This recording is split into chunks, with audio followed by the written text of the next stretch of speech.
मंत्री शंभूराज देसाई आता आपल्या सोबत आहेत। सर, उद्धव ठाकरे दिल्ली दौरा केला आणि ज्या पद्धतीने चर्चा आहे की मुख्यमंत्री पदासाठी जे काही दिल्ली दौरा होता आणि दुसरीकडे आज काँग्रेसकडून सुद्धा ज्याचे जास्त आमदार त्यांचा मुख्यमंत्री असणार आहे।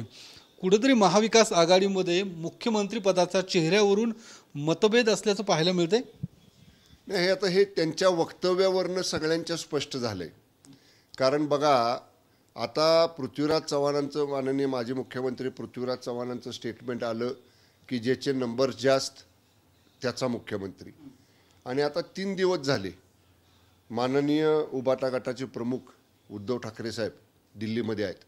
अगदी महाविकास आघाडी जी आहे त्याच्या छोट्यातल्या छोट्या घटकापासून सगळ्यांना ते भेटत आहेत। आणि आपल्याच काही प्रतिनिधींनी 2 दिवसापूर्वी उद्धव साहेबांचा ज्या दिवशी दौरा सुरू झाला तेव्हा मला विचारलं होतं की चाचपणी करण्यासाठी मुख्यमंत्री पदाच्या जागेची चाचपणी करण्यासाठी माननीय उद्धव साहेब दिल्लीला गेलेले आहेत। तेव्हा मी त्यांना सांगितलं होतं की याच्या अगोदर महायुतीचं सरकार महाराष्ट्रामध्ये आलं, वंदनीय शिवसेना प्रमुख बाळासाहेब ठाकरे साहेब असताना प्रमोद महाजन साहेब होते, अडवाणी साहेब, माननीय वाजपेयी साहेब। आणि त्यावेळी दिल्लीचे जे नेते होते भाजपचे मोठे, ते दिल्लीचे नेते युतीची चर्चा करायला, मुख्यमंत्री कोण असावा याची निर्णय करायला मातोश्रीवर येत होते। म्हणजे वंदनीय बाळासाहेब ठाकरे साहेब कधी कुणाकडे गेले नाहीत, पण त्यांचे सुपुत्र जे नेहमी सांगतात की मी बाळासाहेबांचा मुलगा आहे, मला त्यांचा वारसा आहे, जरूर त्यांना वारसा आहे, त्याच्याबद्दल काहीच दुमत नाही। उद्धव साहेब माननीय वंदनीय शिवसेना प्रमुखांचे चिरंजीव आहेत। पण मग तो करारीपणा जो वंदनीय बाळासाहेब ठाकरे साहेबांच्यात होता की जे काय असेल ते मातोश्रीमध्ये येऊन चर्चा करा, मातोश्रीमध्ये आपण निर्णय घेऊ आणि महाराष्ट्रातले सगळे राजकीय महत्त्वाचे निर्णय हे मातोश्रीमध्ये व्हायचे। आज ते दिसत नाही। आज मातोश्रीतनं उठून त्यांना दिल्लीत जावं लागतंय, एकदा खरगे साहेबांकडे जावं लागतंय, एकदा सोनियाजींकडे जावं लागतंय, एकदा आणि कुणाकडे जावं लागतंय। त्यामुळं जो वंदनीय शिवसेना प्रमुखांना पूजन करणारा जो शिवसैनिक आहे त्याला हे कधीच मान्य होणार नाही की पदासाठी शिवसेना प्रमुखांचा वारसदार हा कुणाच्या तरी दारात जातोय, हे कधीच शिवसैनिकांना मान्य होणार नाही। पण मग का असं उद्धव ठाकरेंच्या पद्धतीने दिल्लीला गेले, दिल्ली दौरा, आणि काय ही अशा पद्धतीची वेळ काय आली असेल किंवा कशामुळे असं झालं असेल, काय वाटतं? कारण काय आहे? नंबर आज जर महाराष्ट्रामध्ये बघितलं तर काल लोकसभा निवडणुका झाल्या, स्ट्रायकिंग रेट बघितला लोकसभेच्या निकालाचा तर जी शिवसेना धनुष्यबाणावर लढली त्या शिवसेनेचा स्ट्रायकिंग रेट मशालपेक्षा जास्त आहे। म्हणजे शिवसैनिक जो वंदनीय शिवसेना प्रमुखांचे ज्वलंत हिंदुत्वाचे विचार उराशी बाळगून काम करतो, तो सच्चा शिवसैनिक हा धनुष्यबाणाबरोबर राहिला माननीय शिंदे साहेबांच्या नेतृत्वाखाली। आणि त्यामुळं आता हिंदुत्वापासून आपण बाजूला चाललोय, हिंदुत्वाच्या विचाराची माणसं, विचारसरणीची असणारी माणसं मतदार आपल्याबरोबर येत नाहीत, हे ध्यानात लक्षात आल्यानंतर आता पॅचवर्क करायसाठी म्हणजे सत्तेसाठी कुठून तरी जुळणी करावी लागेल। आता हे जर लोक बाजूला गेलेत तर दुसरं कोणाला तरी बरोबर घ्यावं लागेल आणि ते घेण्यासाठीची ही त्यांची चाचपणी केवळ आणि केवळ मुख्यमंत्रीपद मिळालं पाहिजे यासाठी त्यांच्या ह्या दिल्लीवाऱ्या आहेत। त्यांचा विचार शेवटी त्यांच्याजवळ आहे, ते मोठे आहेत, एक पक्ष चालवतात, वंदनीय बाळासाहेबांचे सुपुत्र आहेत, त्यामुळं त्यांनी काय भूमिका घ्यावी हा त्यांचा विचार आहे। पण मगाशी मी जे म्हटलं, उराशी वंदनीय शिवसेना प्रमुखांचे ज्वलंत हिंदुत्वाचे विचार घेऊन जाणारे जे लोक आहेत, जे शिवसैनिक आहेत, त्यांना असं पदासाठी कुणाच्या तरी दारात ठाकरेंनी जाणं हे पटलेलं नाही। एकीकडे हा सगळा मतभेद महाविकास आघाडीमध्ये मुख्यमंत्री पदावरून, मुख्यमंत्री पदाच्या चेहऱ्यावरून सुरू आहे, मात्र दुसरीकडे महायुतीचं काय नेमकं असणार आहे? काय मुख्यमंत्री पदाचा चेहरा महायुती देणार का? कोण नेमका महायुतीचा मुख्यमंत्री पदाचा चेहरा असणार? हे बघा, महायुती म्हणून आम्ही सगळेजण एकत्र लढतोय, लोकसभेला आम्ही एकत्र लढलो। आता फॉल्स नरेटिव्ह आमच्या बाबतीत, फेक नरेटिव्ह आमच्या बाबतीत महाविकास आघाडीनं सेट केला, लोकांच्या मनात संभ्रम निर्माण केला, गैरसमज निर्माण केला, खोटा प्रचार केला आणि त्याचा थोडासा परिणाम आमच्या महायुतीच्या मतदानावरती झाला. पण तो सुद्धा डिफरन्स जर पर्सेंटेज वाईज काढला तर 2% जास्त तो फरक नाही आहे. आम्ही आता महायुती म्हणून पुढे जाताना आम्ही महायुतीचा मुख्यमंत्री करायचा म्हणून आम्ही पुढे जाणार आहोत. आणि शेवटी महायुतीचा निर्णय हा तिघजण जे हे आमचे प्रमुख महाराष्ट्रातले आहेत, शिवसेनेचे प्रमुख माननीय एकनाथजी शिंदेसाहेब, भारतीय जनता पक्षाचे प्रमुख माननीय देवेंद्रजी फडणवीस साहेब, राष्ट्रवादी काँग्रेसचे प्रमुख माननीय अजितदादा, हे तिघजण एकत्र महाराष्ट्रामध्ये बसतील, निकाल लागल्यानंतर चर्चा करतील आणि ह्या तिघांच्या एकमतानं आमच्यात कुठलेही मतभेद नाहीत. आमच्यात तुम्ही बघा तिघांच्या ते कॉन्ट्राव्हर्शियल स्टेटमेंट्स नाहीत. आमचा मुख्यमंत्री तुमचा मुख्यमंत्री अशी आमची चर्चा नाही. ठीक आहे, आता बघा शिवसेना म्हणून व्यक्तिगत मला वाटणार की आमचे नेते एकनाथजी शिंदेसाहेब मुख्यमंत्री व्हावेत. महायुतीचा मुख्यमंत्री म्हणून एकनाथ शिंदेचा चेहरा असेल.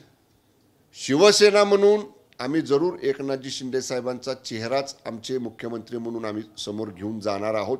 पण परत मी सांगतोय, निर्णय हा हे तिघजण बसून एकत्र घेतील. या तिघांच्या मध्ये माननीय शिंदेसाहेबांच्या मध्ये, माननीय अजितदादांच्या मध्ये आणि माननीय फडणवीस साहेबांच्या मध्ये पदासाठी रस्सीखेच बिलकुल नाही. भारतीय जनता पक्षाचा मनाचा मोठेपणा हा आपण सगळ्यांनी 2 वर्षापूर्वी बघितला. 50 आमदार आम्ही सगळे शिंदेसाहेबांच्या नेतृत्वाखाली एकत्र महायुतीचं सरकार बनवायला आलो. 50चा आमचा फिगर असताना आणि 115चा भारतीय जनता पक्षाचा फिगर असताना सुद्धा भारतीय जनता पक्षाच्या दिल्लीच्या नेत्यांनी, विशेषतः माननीय मोदी साहेबांनी आणि माननीय शहा साहेबांनी शिंदे साहेबांना मुख्यमंत्रीपद दिलं. त्यामुळं भारतीय जनता पक्षानं मनाचा मोठेपणा नेहमीच दाखवलेला आहे. त्यामुळं आम्ही एवढंच म्हणू की हे तिघजण जे ठरवतील तो मुख्यमंत्री होईल. पण दुसरीकडे जयंत पाटील असं म्हणतात की तुमच्या जागा 100च्या आतच असतील. म्हणजे ज्या पद्धतीने एकूण वातावरण आहे त्यामुळे 100च्या आतच महायुतीच्या जागा येतील या विधानसभा निवडणुकीत, असं त्यांचा दावा आहे. जयंत पाटील साहेबांना या भ्रमात जरूर राहू द्यात. जयंत पाटील साहेबांना वाटतंय जसं आपण फेक नरेटिव्ह सेट केला लोकसभेला आणि तो कामी आला आणि लोक मतदार त्याला भुलले, तोच चॅप्टर परत चालू करू विधानसभेला, तसं होणार नाही. आज लोकांच्या लक्षात आलेलं आहे की फेक नरेटिव्ह सेट करून महायुतीबद्दल गैरसमज निर्माण करून महायुतीबद्दल चुकीचा प्रचार करून आपण एकदा लोकांना फसवू शकतो. सारखं ते चालणार नाही. आणि दूध पिताना तोंड भाजल्यानंतर ताकसुद्धा आपण फुंकून पितो. त्याप्रमाणे एकदा आम्ही ह्या सगळ्या गोष्टीचा अनुभव लोकसभेला घेतला की अशा पद्धतीनं खोटा प्रचार त्यांनी केला आणि तो प्रचार खोडून काढण्यामध्ये थोडंसं आम्ही कमी पडलो. आता आम्ही ती सुधारणा ऑलरेडी लोकसभा निवडणुका झाल्या सुरुवात केलेली आहे. आम्ही लोकांच्यामध्ये ही वस्तुस्थिती घेऊन जातोय की विकास कामाचं नेतृत्व हे शिंदे साहेबांचं आहे, विकास कामाचं नेतृत्व हे दादांचं आहे, हे माननीय फडणवीस साहेबांचं आहे. त्यामुळे या तिघांच्या नेतृत्वाखाली राज्याला जर आपल्याला पुढे न्यायचं असेल तर निश्चितपणे आपल्याला महायुतीशिवाय पर्याय नाही. आणि नक्कीच ज्या नवीन आता आपण काही योजना सुरू केल्या, जी विकासाचा कामांचा धडाका या ठिकाणी आपण लावलाय, जे अर्थसंकल्प एवढा सुंदर कालचा महाराष्ट्राचा आला, हे सगळं पाहिल्यानंतर महायुतीच्या पाठीमागं जो आमचं टार्गेट आहे 200+ जागा महायुतीच्या निवडून आणायच्या, आमच्या तिन्ही नेत्यांनी नेहमी सांगितलेलं आहे की आमचं टार्गेट 200+ आहे. त्यामुळं 200+चं उद्दिष्ट डोळ्यासमोर ठेवून आम्ही या विधानसभेच्या निवडणुकीच्या कामाला लागलेलो आहे. निश्चितच तुम्ही आता त्या योजनांचा सुद्धा उल्लेख केला, ज्यामध्ये लाडकी बहीण योजना सध्या चर्चेत आहे. यावरूनच शरद पवार गटाने टीका केलेली आहे. त्यांची शिवस्वराज्य यात्रा सुरू झाली, त्या माध्यमातून त्यांचं म्हणणं की लाडकी बहीण योजना असून ही लाडकी खुर्चीसाठी हे सगळं खटाटोप सुरू आहे, असा आरोप, अशी टीका तुमच्यावरती होती. नाही, मग जयंत पाटील साहेब वित्तमंत्री होते ना ह्याच्या अगोदर, त्याने अनेक अर्थसंकल्प मांडले राज्याचे. तुम्हाला का त्यावेळी सुचलं नाही? स्वतः करायचं नाही आणि दुसरा चांगला करतोय तर त्याच्यात खोडा घालायचा, त्याच्यावर टीका करायची, त्याच्याबद्दल गैरसमज निर्माण करायचा. आता काय म्हटले पाठीमागं, योजना जाहीर केल्या निवडणुकीपुरती 2 महिने देतील आणि पुन्हा देणार नाहीत. आमच्या तिन्ही नेत्यांनी सांगितलं राज्याची तिजोरी सांभाळणारे कोण आहेत? मान्य अजितदादा. मान्य दादांनी काय सांगितलं की उद्याच्या 17 तारखेला जेव्हा माननीय मुख्यमंत्र्यांच्या आणि दोन्ही उपमुख्यमंत्र्यांच्या हस्ते पहिला हप्ता 2 महिन्याचा 3,000 रुपये जेव्हा लाडकी बहीण योजनेच्या महिलांच्या खात्यावरती जाईल, त्या 6,000 कोटी रुपये हे वितरित करण्याच्या फाईलवर मी सही केलेली आहे आणि ते पैसे आम्ही उपलब्ध करून ठेवलेले आहेत. एवढंच नाही तर वर्षभरासाठी जी योजना 46,000 कोटी रुपयांची आहे, त्या 46,000 कोटी रुपयांची तरतूदसुद्धा अर्थसंकल्पामध्ये आपण केलेली आहे. आम्ही नुसत्या हवेतल्या गप्पा मारत नाही. जयंत पाटील साहेब, आपण अर्थमंत्री होतात, आपण अर्थसंकल्प काढा, अर्थसंकल्प वाचा, अर्थसंकल्पाचा अभ्यास करा. या योजना केवळ निवडणूक डोळ्यासमोर ठेवून आम्ही आणलेल्या नाहीत. या योजना महिलांचं सबलीकरण करण्यासाठी, महिलांना सक्षम करण्यासाठी, महिलांना या ठिकाणी राज्य सरकारच्या वतीनं सहकार्य मदत करण्यासाठी आपण आणलेले आहेत आणि त्याची पुरेशी तरतूद, वित्तीय तरतूद अर्थसंकल्पामध्ये आपण केलेली आहे. निवडणुकीपुरतं जर आणायचं असतं तर एसटी मधली सवलत 1 वर्षापूर्वी आपण महिलांना दिली. मग ह्याच्याबद्दल का जयंत पाटील साहेब बोलत नाहीत? त्या महिलांसाठी, माता भगिनींसाठीच दिली ना. माझ्या आयांसाठी, माझ्या बहिणींसाठी, माझ्या माता भगिनींसाठी आपण ती योजना आणली.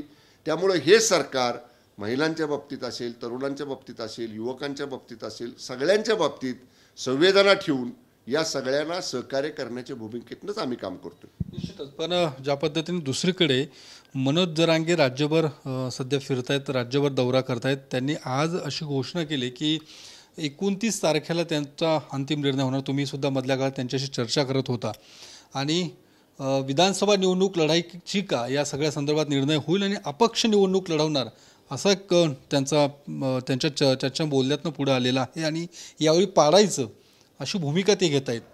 हे बघा, माननीय मनोज पाटील जरांगे साहेब हे मराठा समाजाचं आंदोलन घेऊन पुढे आलेले आहेत. त्यांचा पहिला लढा जो 1-1.5 वर्षापूर्वी सुरू झाला तेव्हा त्यांचं म्हणणं होतं मराठा समाजाला आरक्षण द्या. बघा, आपण पूर्वीचे क्लिप्स काढा, त्याची सुरुवात बघा. त्यांनी मराठा समाजाच्या आरक्षणाचा निर्णय मागणी केली.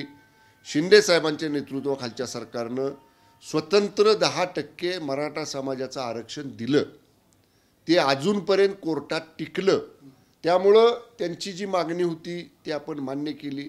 आता त्यांनी नंतर मागणी केली की ज्या मराठवाडा विभागामधल्या निजाम स्टेट होतं आणि तिथं जे 9-10 जिल्हे होते, निजाम राजवट असताना तिथल्या मराठ्यांच्या कुणबी नोंदी आहेत की ज्या कुणबी नोंदींच्या आधारे त्यांना ओबीसीचं सर्टिफिकेट मिळू शकतं. आपण त्याच्यासाठी सुद्धा हैदराबाद स्टेटकडं, तेलंगणा गव्हर्नमेंटकडं आपण आपल्या अधिकाऱ्यांची टीम पाठवली. आम्ही प्रयत्न करतोय ना. आता निवडणुकीला उभं राहायचं, कुणाला पाडायचं, हा मराठा आरक्षणाचा विषय आणि निवडणुका विषय हा वेगळा आहे. जर शिंदे साहेबांच्या नेतृत्वाखालच्या सरकारनं काहीच केलं नसतं, केवळ तुम्हाला आश्वासनच दिली असती, तुम्ही जरूर तुमचं स्वतंत्र विचार आहेत तुम्ही घेऊ शकता. पण तुमच्या मान्य मनोजदादांशी चर्चा करताना जे आश्वासन आम्ही दिली, आता बघा, मान्य शिंदे साहेबांनी सगळे सोयऱ्यांच्या बाबतीतलं प्रारूप ड्राफ्ट जो आहे तो त्यांच्या हातामध्ये दिला. आता त्याच्यावर 8 हरकती आल्या. सर्वपक्षीय बैठकीमध्ये त्याच्यावर लिगल ओपिनियन काही संघटनांनी पक्षांनी दिला आपल्याकडं. त्या सगळ्यावरचा अभ्यास सुरू आहे ना. मान्य मनोजदादांनी काय सांगितलं, जस्टिस शिंदे समितीला मुदतवाढ द्या, की ह्या नोंदी शोधायचं काम चालू राहिलं. माफ करा, चालू राहिलं पाहिजे. आपण जस्टिस शिंदे समितीला 6 महिन्याची मुदतवाढ दिली. त्यांनी सांगितलं व्हॅलिडिटी, ज्या आता नोकर भरती आपण करतोय, मुलं सिलेक्ट होत आहेत पण व्हॅलिडिटी लवकर मिळत नाही, व्हॅलिडिटीला मुदतवाढ द्या. मान्य शिंदे साहेबांनी व्हॅलिडिटीला मुदतवाढ द्यायचा निर्णय केला. त्यामुळं हे बघा, माननीय शिंदे साहेबांचं नेतृत्व असं आहे की ते विचारपूर्वक शब्द देतात आणि जर शब्द दिला तर तो कुठल्याही परिस्थितीमध्ये पाळला गेला पाहिजे, पूर्ण झाला पाहिजे, याच्यासाठी अहोरात्र काम करतात. त्यासाठी आमचं काम सुरू आहे. राहिला प्रश्न निवडणुकीला उभं राहायचा तर व्यक्ती स्वातंत्र्य आहे, सगळ्याला प्रत्येकाला आपण स्वातंत्र्य आहे. त्यांची भूमिका स्वतंत्रपणाने ते घेऊ शकतात, त्याच्याबद्दल आम्ही जास्त बोलणं योग्य नाही. शेवटचा प्रश्न, राज ठाकरे महाराष्ट्राच्या दौऱ्यावरती आहेत आणि आज ते बीडमध्ये होते. बीडमध्ये त्यांच्या ताफ्यापुढे काही ठाकरे गटातल्या कार्यकर्त्यांनी गोंधळ घातला आणि सुपाऱ्या फेकल्यात. काय या सगळ्याकडे तुम्ही कसं बघताय? नाही बघा, आंदोलन करण्याची सुद्धा काही पद्धत आहे. काही मर्यादा असतात. माननीय राज ठाकरे साहेब एका राजकीय पक्षाचे प्रमुख आहेत आणि ते त्यांच्या पक्षाच्या कार्यक्रमासाठी विभागवार दौरे करत असताना त्या दौऱ्याला अडथळा करणं, अशा पद्धतीनं काही वस्तू त्यांच्या गाडीसमोर फेकणं हे सुसंस्कृत आंदोलनाची पद्धत नाही. तुम्ही निदर्शनं करा, निषेध करा, तुम्हाला काही निषेध करायचा असेल तो, पण अशा पद्धतीनं अडथळा करणं, काही वस्तू फेकणं त्या गाडीवरती आणि ही योग्य नाही. मी जरूर म्हणेन की अशा पद्धतीच्या गोष्टींचा निषेधच केला पाहिजे. आणि मी सुद्धा राज्य सरकारचा एक मंत्री म्हणून सांगेन की राज्यामध्ये आंदोलन करणारे कुठल्याही आंदोलनकर्त्यांना सनदशीर मार्गानं, कायदेशीर मार्गानं जे आंदोलनाचे पर्याय उपलब्ध आहेत त्याप्रमाणे तुम्ही जरूर करा. पण इजा पोचेल, काय फेकाफेकी कुणाच्या गाडीवर होईल, अशा पद्धतीचं आंदोलन कुणीही करणं योग्य नाही. माननीय राज ठाकरे साहेबांच्या गाडीवरती जे काय आंदोलकांनी आज भूमिका घेतली त्याचं निश्चितपणानं आम्ही त्या गोष्टीचा आम्ही निषेध करतो. तर मंत्री शंभूराज देसाई होते, त्यांनी या सगळ्या मुद्द्यांवरती सविस्तरपणे आपली भूमिका मांडलेली आहे. कॅमेरामन शहाजी सह मी योगेश बोरसे, TV9 मराठी, पुणे.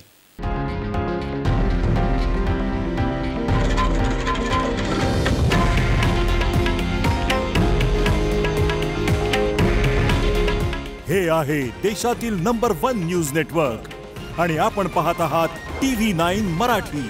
काळजी तुमची, हित महाराष्ट्राचं.